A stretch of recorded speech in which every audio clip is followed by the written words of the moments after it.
I'm Wade Bader, president of Carbon Research here at SHOT Show 2025, and we're showing our carbon fiber suppressors. We've been in business now for 8 years. 6 of those years we spent in R&D, and first releasing these products 2 years ago. So a lot of people think that we're like a metal baffle system with carbon covering or carbon tube. That's not the the case. baffles themselves are made out of carbon fiber. The baffles are? The baffles are carbon fiber. And each one has a little titanium tip at the end, and that protects the carbon from the abrasion of the shot. That is really cool. Anything that's threaded is also titanium. So you're basically using, what's the housing again? What'd you say it was? The base housing? Everything is one piece. When we're done with it, it's a carbon Kevlar, amorphic system that it is one piece when it is done. So this isn't like a titanium sleeve with carbon fiber like No. Wow, that's insane. Yep. Now, if I remember, carbon fiber has a higher hardness than a lot of steels, correct? It is. That's something I learned light, recently. Very, very strong, but it does not hold up well with friction. Okay, and so we protect each carbon baffle with our little shield up front. And it's very, very special the way that we get the fibers in there, and everything's hand laid. But the ways those fibers are put in position, they're at their maximum efficiency. That's cool. So, it's really quite the engineering feat to produce this. Oh, I'm sure. Another question for you, like with different solvents and stuff like that getting in there, what does that do to carbon fiber? Will it eat through it? I'm not super well versed. So our resin is a proprietary resin. It is not epoxy. Okay? It is very, very durable, against any kind of solvent. Nice. But we clean ours in ultrasonic. You do? Using CLR. I do the same thing. CLR is our addition. But ultrasonic works great. They actually do not foul as much as most people think. Interesting. In that 6 years of R&D, what we did is we would design, we would build, we would then test, and ultimately we would then destroy every part. And we went through that process, eliminating the weak links as they came across. With 6 years of R&D, that is some solid research. Absolutely. And, the gentleman just came by and asked how durable they were. Well, we don't know how many rounds ultimately each device will get. A lot of it has to do with the type of round, the length of the barrel, things of that nature. 22 fouls the crap out of everything. Of course. But we released this to the market when we could get 10,000 rounds through the device, cut it in half, and see no degradation. How far is it going to go? Well, it might go to 10,001. Is that what this one is? Or it might go to 50,000 or 100,000. 100,000. I don't know. This is the same one you got to 10,000? That one's got a few thousand rounds through it. No, we did that about 3 years ago, and like I said, we got it out on the market. And get it going from R&D into production is also a thing. So now we're at a point where this is the first SHOT Show we're coming to. Oh, is it? We've been here 3 years, but it's the first one we're coming to where we actually have some inventory of a sizable inventory. That's cool. But I can pretty much assure you, by the time we leave in 3 days, that inventory is going to be gone. Oh yeah. So 2 questions for you. We're getting into that production mode and really bringing it up. So 2 questions for you. First one is heat. How is it when they get just crapping hot? Well, so these are good to 800 degrees. Okay. All right. I think 950 is like cherry red. So I get that. Right. I get that. 800 degrees. But for some reason, you can get there easily with something like a 556.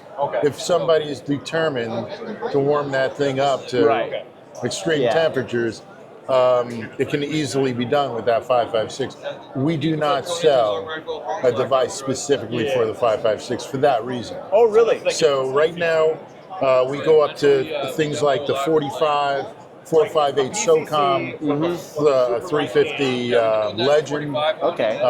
We're even working with something new called 10 millimeter Magnum, which is I'm not familiar kind with of that a new one. round. But We don't bring the MP5 because they don't let us use it. But we bring us. what we can do and what's coming, we're just in final testing, is taking our 45 plus. This is our big bore 45 plus. Right. And we have an additional little chamber that we put on there like that. Interesting. And now we're good for a 308 fold. So Because great. it's working almost like an end cap where it's tapering down at the end. Well, no, it's actually the Oh, same the beginning. size. I'm sorry, I'm seeing this Same backwards. size. Okay. And so it's like a blast chamber.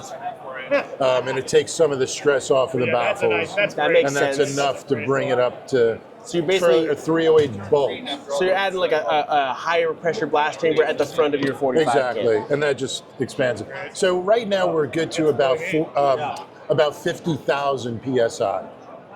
All right, so that'll take you into a lot of rounds, Right. but we're still not comfortable as a 5.56 round So, suppressor. question for you: what is, other than being just freaking But awesome, what is the 800 benefit degrees. of going the carbon fiber route from the other traditional materials? Okay, so obviously very light, right? True, very Like light. our 22 here is 2.1 ounces. And it probably won't spark as bad as the full titanium cans.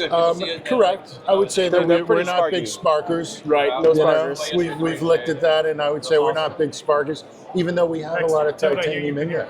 Right, I noticed that. Maybe One of the big things is the way that it handles heat. So carbon fiber is actually a thermal insulator, where metal is a thermal conductor. Interesting. All right. So what happens is the metal, rapidly heats up, and then whatever the mass is of that device, it now has to dissipate out. Right. Right.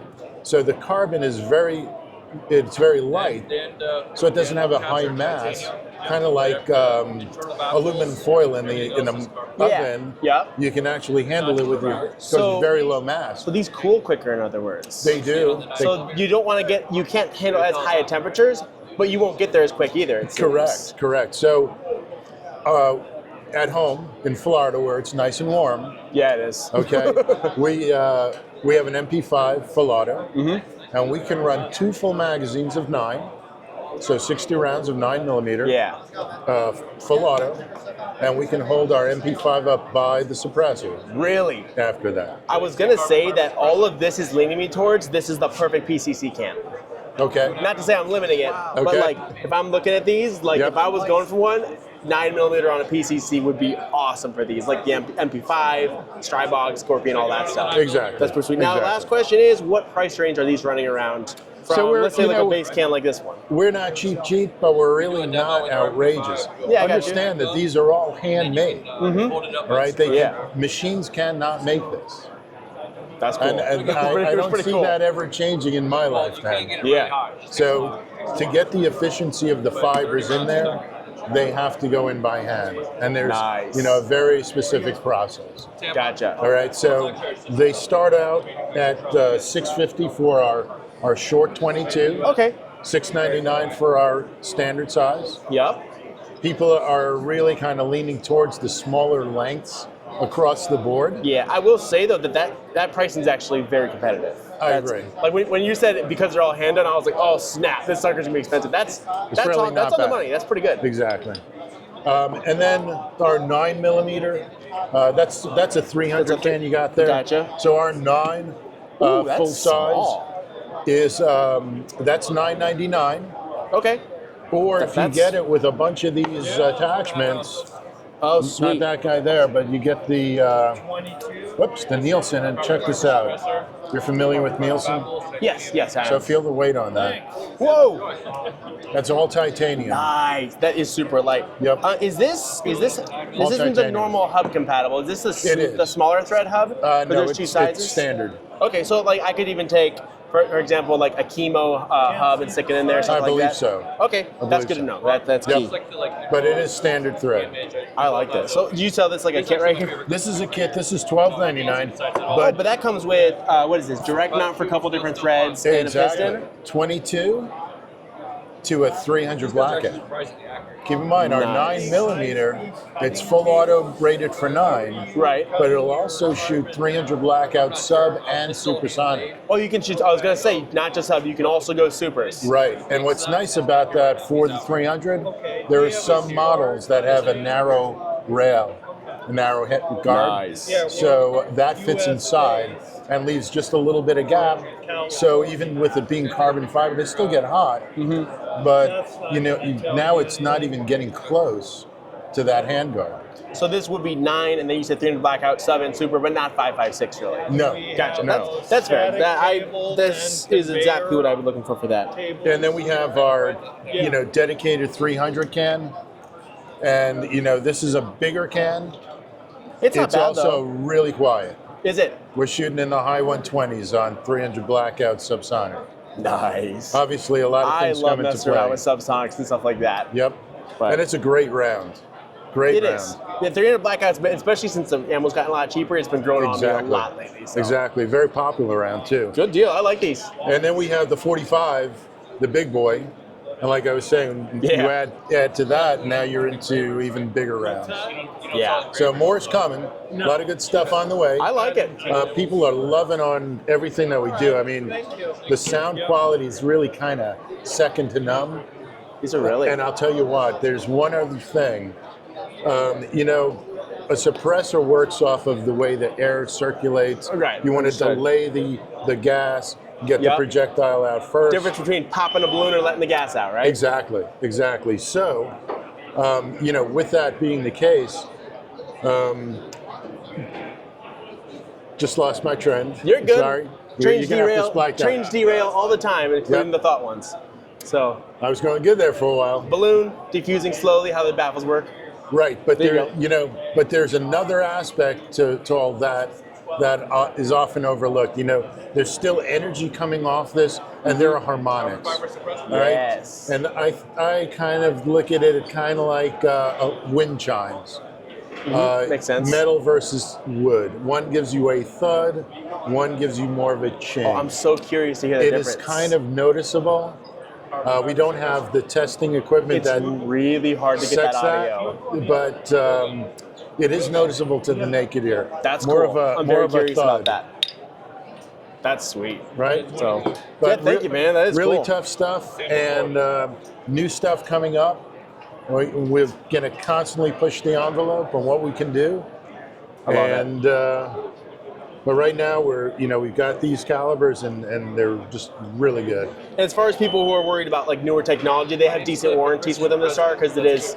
As far as all of us, we're like, well, this is brand spanking new, even though you guys have researched Right. it. You guys got pretty decent warranties, I'm assuming. Yeah, for sure. Nice. For That's sure. cool. Well, thank you, man. I appreciate it. These are really cool. Some of the more unique things I've seen today. Yep, thanks. So awesome. Pleasure.